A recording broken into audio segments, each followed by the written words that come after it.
Today we are talking about remittance. If you asked me half a year ago what remittances are, I would not be able to give you a proper answer. But now that I moved from Canada to Singapore for work, I find myself in a situation where I do need to send money abroad, and there are also a ton of different reasons why you would want to.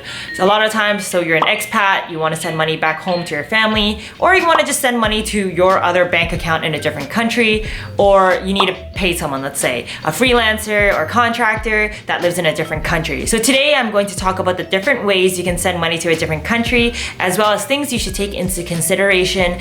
And lastly, I'm going to talk about what I personally use as well. So when I first realized I needed to send money abroad, I did some research, and Professor Google basically came back with two main options. You've got the bank transfer option, and you've got the money transfer services. It seems to be a reoccurring conclusion that people don't like to go with banks because sometimes there are a lot of hidden fees, but of course that depends on what bank you're with, so make sure that you read kind of the fine print before you choose that option. But because of that, today I'm going to talk about the different services that are available and things that you should take into consideration. Number one is how much money you're transferring. Sometimes companies will have minimum and maximum transfer limits.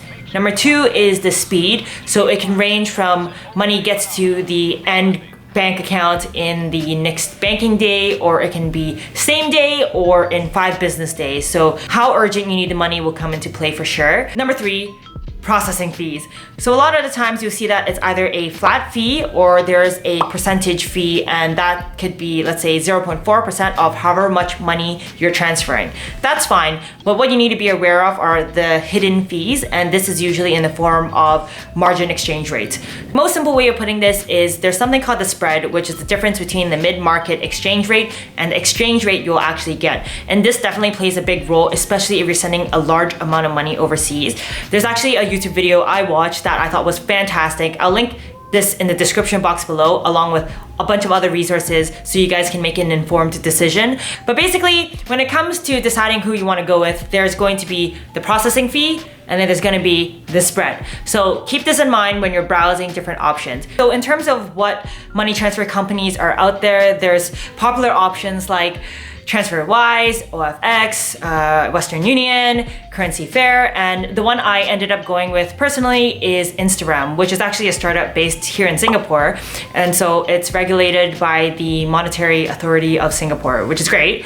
So it's legit, because you definitely need to make sure that whoever you go with, make sure there are reviews online and that it is legit. So I ended up going with Instagram because I just felt like it was very transparent on the website.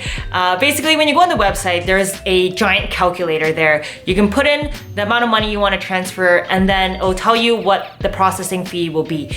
It ranges from 0.25% to 1%.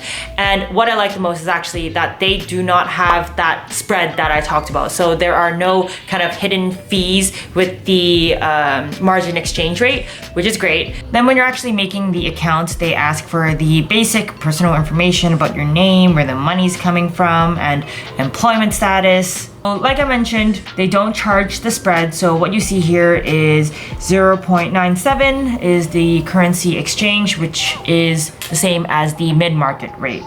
If you guys end up going with Instagram, I actually went ahead and I asked the team there, I was like, can I get a discount code for my subscribers?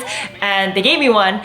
So if you guys want to get $20 off your first money transfer transaction, then the description box will have all the information you need, and along with all the resources I talked about in this video. So hope you guys found this video helpful, and I will talk to you in the next one. Bye-bye.